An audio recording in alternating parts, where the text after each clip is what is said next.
feel like I wear this sweater far too often, but I like it, so I'm gonna continue to wear it. Maybe I need to buy more.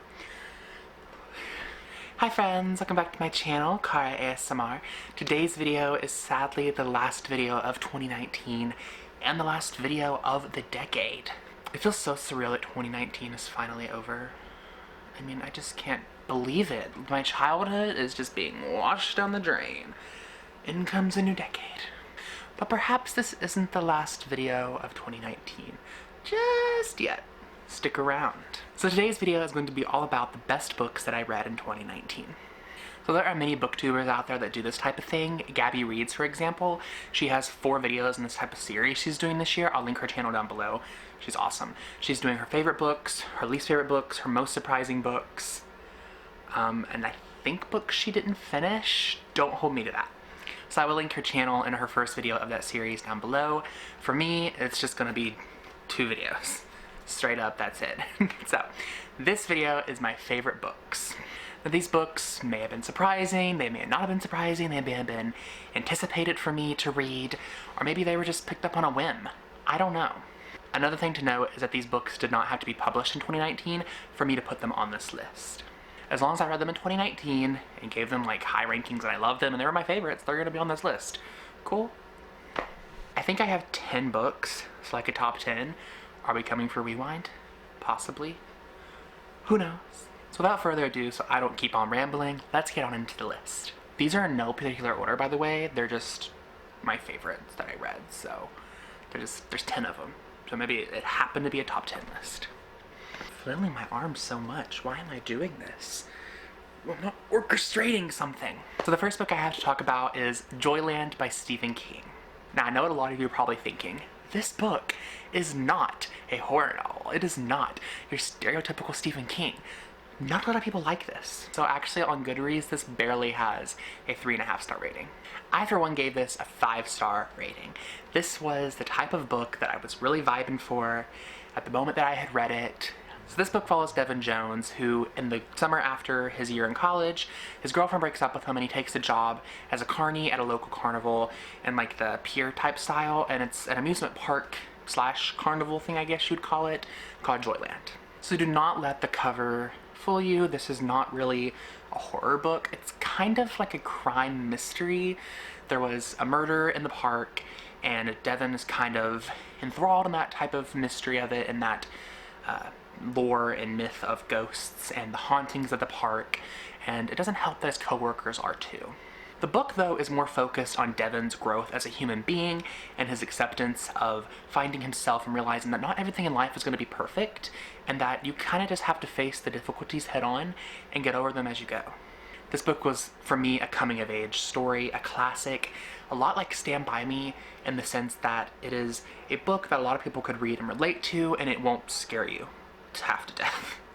So like I said, I gave this a 5-star rating, and this is probably up there with my top 5 Stephen King books. It's so good, definitely going to be rereading it sometime soon. So the next book I have, I didn't actually read too long ago. It is Kingdom Keeper's Disney After Dark. I read this back in October. I ended up giving it 4 stars. This book follows a group of kids who are chosen to work as holograms at the Disney World parks. Unfortunately, something bad is happening with Disney. These animatronics and these characters are coming to life. Think Five Nights at Freddy's, but less macabre. So the kids that have been chosen, DHIs, digital, hologram, interactive, Disney's, it's a big word. It's Disney Host Interactive, DHI is. All these kids are those. So in the real world, they're humans, and then they have holograms projecting as guides and hosts at the park while they're living their everyday lives. So at night, when they go to sleep, they're brought to the park through some kind of teleportation with their dreams and their holograms. It connects them, and they're given the task to defeat the Overtakers. So these kids are the Kingdom Keepers. It's Disney Kingdom, it's Magic Kingdom. They are to watch over and protect what is our beloved park. I love Disney. I have been twice, and for me it was reading this book, being able to immerse myself in the parks once more. I love Disney World. It is one of the best places. When they say it's the most magical place on earth, they are not lying. So this book really touched on the aspects of Disney, the parks, the rides, and I love that Ridley Pearson got to do a lot of behind the scenes stuff at the park, because now we get to see a lot of behind the scenes stuff at the park with the rides. And there's a creepy part with Small World. That ride gave me nightmares when I was a kid. It still gives me nightmares with this. So this is one of those books that you definitely have to pick up. It's the first in a series. I think there's 7 books. Don't correct me on that, but later on in the series, the kids will go on to Disneyland, to the ones in Paris, and there's one in Tokyo. They'll be going to a cruise line. They travel all over the Disney parks and the Disney interactive adventures. Do not miss out on this series. So the next book I have, one of y'all's gonna read me. I already know who you are, but I'm not going to say your name because I don't want to, if you haven't figured out who you are, I don't want you to read me. So, it is The Ask and the Answer by Patrick Ness. I can already hear you go on your typeboards. Like, it's okay. I'm used to it. So, this is the second book in the Chaos Walking trilogy. I read this way back in April and ended up giving it a 5-star rating. I actually liked this book a lot more than the first one in the series. Don't get me wrong, I really enjoyed the first book. So great. I love the series. Todd, Viola, they're just great characters. I love the writing style. I love the concept of noise. So if you don't know what this series is about, let me just tell you that. This series follows Todd Hewitt, a boy who lives on a planet that's all men. There's no women. They've been wiped out and kind of extinct, I guess. And so he meets one day a girl, and he shouldn't have met her because she's not supposed to be on the planet. And so the book follows them kind of escaping from the evil of the town that they live in. There are some people that aren't so good. The second book picks up on that same journey, and the book kind of has the themes of manhood and coming into yourself and finding where you belong and things like that.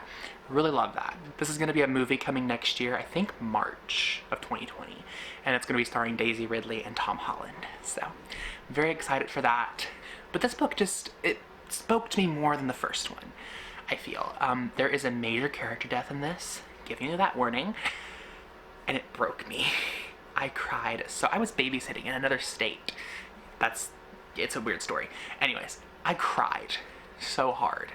And the kids are babysitting, like, why are you crying? You don't understand. So, it was a really great book. I am not a person who likes to reread books out of order, besides Harry Potter, but this will be one of those books that I just had to pick up and reread that scene over and over to break my heart into 1,000 pieces because I like being self-destructive. So this was obviously the year for sequels, because the next book is also a sequel in a trilogy. It is Prodigy. It is Prodigy by Marie Lu. This is the second book in the Legend series. There is Legend, Prodigy, Champion, and Rebel, but we're not going to talk about Rebel. Forget that exists. Watch my next video. So this follows a 2-perspective storyline, and it has June and it has Day. So Day is the kind of bad boy, the rebel. It's gonna always link back to that book, isn't it? So Day is a criminal on the run. He is wanted by the government. By the way, I should note, in this book series, the US is split down the middle in a civil war type thing. Honestly, not far from where we're headed. So, June is an officer with the government, and she has to kind of track Day after her brother is murdered. And the first book follows them on that journey, you know, cat and mouse type of thing. Second book also continues that.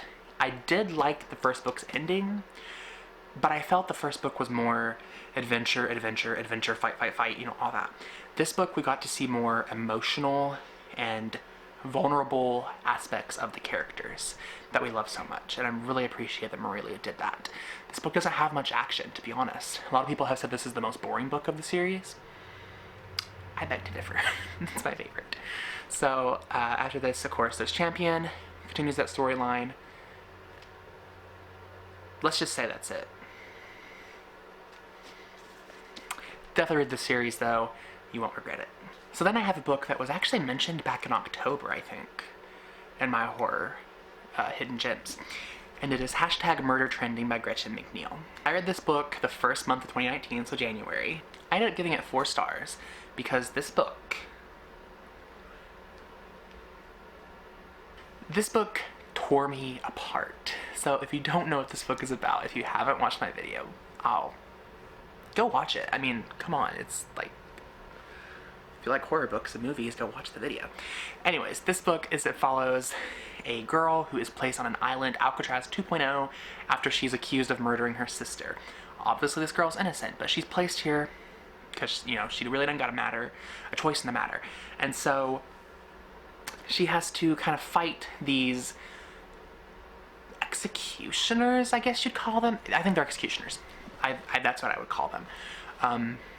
Though they don't really go about it in the traditional executioning manner.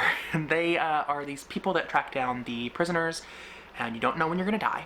It's kind of like death row, you just don't know, it's a day, it's random. And they'll take you and they'll kill you, and it's live streamed to millions of people around the globe on an app. So, hashtag murder trending, it trends all the time. And so this girl, her name is Dee, she wants to fight back against the system, so she forms a group with a bunch of friends, and there is a huge kind of battle going on between the executioners and the prisoners, mostly just the teenage prisoners though, and it's awesome. This is a really great look at how our society kind of relies on harsh punishment and you know, execution, and relies on life sentences and things like that to punish criminals that really don't deserve it. How our government doesn't really bother to look at the criminals when they've done something. It's kind of a political stance on that, but it's also just a great like little horror thriller. So awesome book. There is a sequel I have yet to read. I need to read it, but this book is just, oh my god, it messed me up. I questioned so much about life. Definitely read it, and there's a lot of queer representation. Love that, so go read that. Favorite character is actually, we're not gonna talk about that or I'll cry. So the last book I have to talk about that I actually own, I still have a couple more that I don't own, or have physical copies of. This one's a library copy, but it's physical, so let's get physical. Anyone else listens to Olivia Newton-John? Just me? Okay. The book is Wonder Woman Warbringer. I'm gonna regret using this kind of cover.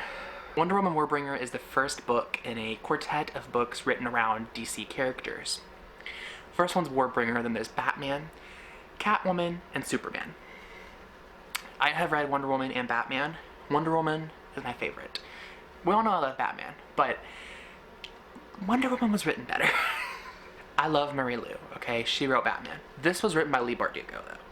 And this book brought Wonder Woman to such a different light. I read a lot of Wonder Woman comics as a kid, mostly just any random ones. I didn't read them in a particular series. And I watched the Wonder Woman series, I forget her name, but the Wonder Woman, you know, that. I used to watch that a lot. And so being able to read this and see this character, Diana, put into a different realm, a different generation, it was really great. And there's a lot of humor. So funny for a Wonder Woman hero book. And there's also a lot of queer rep. So that's in here. The action, undeniably the best I've ever seen written in a superhero book. The only thing I don't like is that Wonder Woman wasn't really given her Wonder Woman status, but then as I read on and I thought about it after I finished it, and I was like, wait, she's a kid, obviously, so she can't be Wonder Woman yet, because she's a child in this. She's like 15 or 16. So being able to understand that this is her being this badass hero before she even realizes she's Wonder Woman made it all the better. So it made my favorites list. Definitely gonna be rereading this. There is a graphic novel coming out of this. I cannot wait to read it. DC Comics denied me an arc, so I'm putting that out there. I got to read Batman in a comic arc. Why couldn't I read freaking Wonder Woman? DC, hit me up. So the next book I have is Small Spaces by Catherine Arden. I read this book back in September and I gave it 4 stars. I actually read this for a 24-hour readathon that I vlogged and everything, never uploaded it. I hate myself. But this was my favorite book that I had read in the readathon, and it just stuck with me. It's a middle grade horror novel about a group of kids who go to a pumpkin patch, and this girl finds this novel journal type thing, I guess you'd call it, and she discovers that scarecrows come to life at night. and they coming for you. So she has to go into the woods, and she is on this journey with her friends, and she basically just has to fight these creatures. It's very Stranger Things like. It is advertised as Stranger Things, and I have to say it's a lot like that.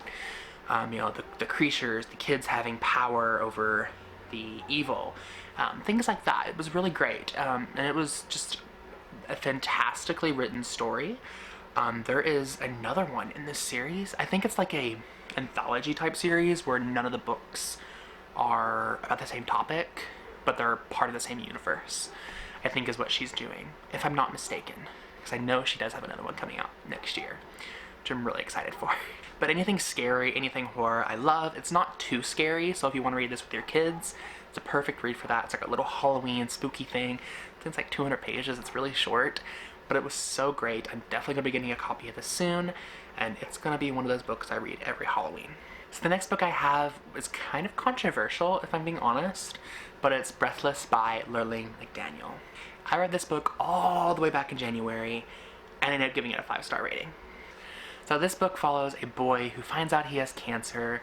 It's terminal, unfortunately, and he's very young. He's like 16 or 17, and he ends up having to do all these surgeries and chemo, and he wants eventually to decide to kill himself.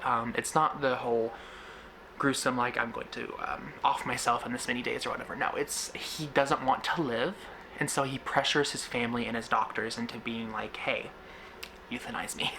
Kind of like a dog, basically. I think there's certain countries where that's legal, actually, to euthanize humans.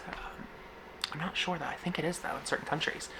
And so he has all these plans, and he tells, you know, his family, trying to work these things out. And it's about the struggle. It's a very short novel. So the whole premise of it is the struggle of morals, and, you know, to think, is it right? Should people be allowed to choose when they die, when they're at a terminal state like that?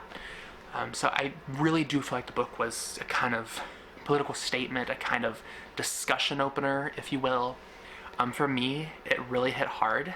I cried so much, and it was, I mean, it wasn't like fantastically written or anything. It was pretty basic writing, and it was a pretty basic story, like character-wise and depth of them and everything. But it was just the way this book made you think, and it made you just feel different things and how you would put yourself in this character's shoes or the family member's shoes if you had a loved one who was wanting to do this type of thing. So this book was just one of those books that everyone needs to read.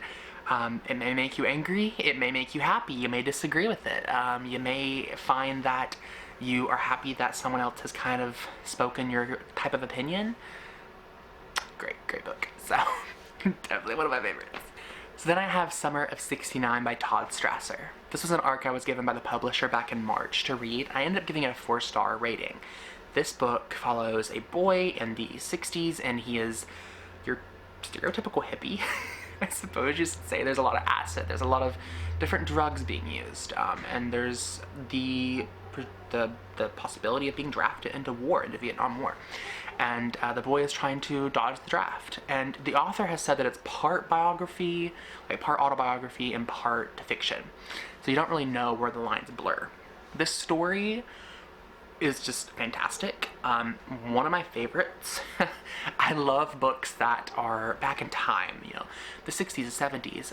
If you've read Alice House's Eli the Good, such a good book. Met the author, got to talk to him, it was really cool. So it's kind of like that book. It delves into the idea of war and whether war is needed and how it affects the youth and all these different things that people were afraid to talk about then and kind of still are afraid to talk about now. But, you know, it's a thing that has to be spoken about, and I feel like the author kind of knew that. So I read the book. And the last book I have to talk about is my favorite book of the year. No denying it. And it's a graphic novel, which is really strange. So this book is Home After Dark by David Small. Perhaps you read it, perhaps you haven't. If you haven't, go freaking read it. That was aggressive. It's so good though. I'm just saying. I don't want to tell you what the book is about because it might spoil some things. It's a graphic novel. You don't have much to work with. This author though, the artwork, stunning, as the angel would say. It's beautiful. It is heartbreaking. It is loving. It is mind-boggling good. So, I will read you the first sentence of the synopsis, kind of let you have a feel of what it is. 13-year-old Russell Pruitt, abandoned by his mother, follows his father to Sunsplash, California, in search of a dream. That's all you need to know. Mother's gone. Hi, baby. Come here. Oh, look. Oh. Oh. I love you. I'm done. What? Done. What do you see? A book. A book. Oh. Wow. Want me to fix that? Broke. Yeah, it broke. What are the other pieces for it? This is Lego. Let's leave that alone for now. I'm sad. And this. What's here? You like Wonder Woman. Right there? So this is definitely a book that you need to pick up. It is the type of book that just makes you think about life. I cried. I've read it so many times, more than I can count, and it's definitely one of my favorites. Thank you all so much for watching this video. I hope you enjoyed it. Hope you got this little cameo, I guess. Like, good job! Whoa.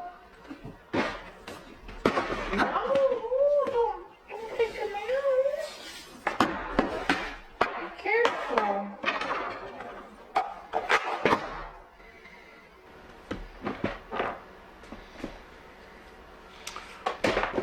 Thank you all so much for watching. I hope you enjoyed.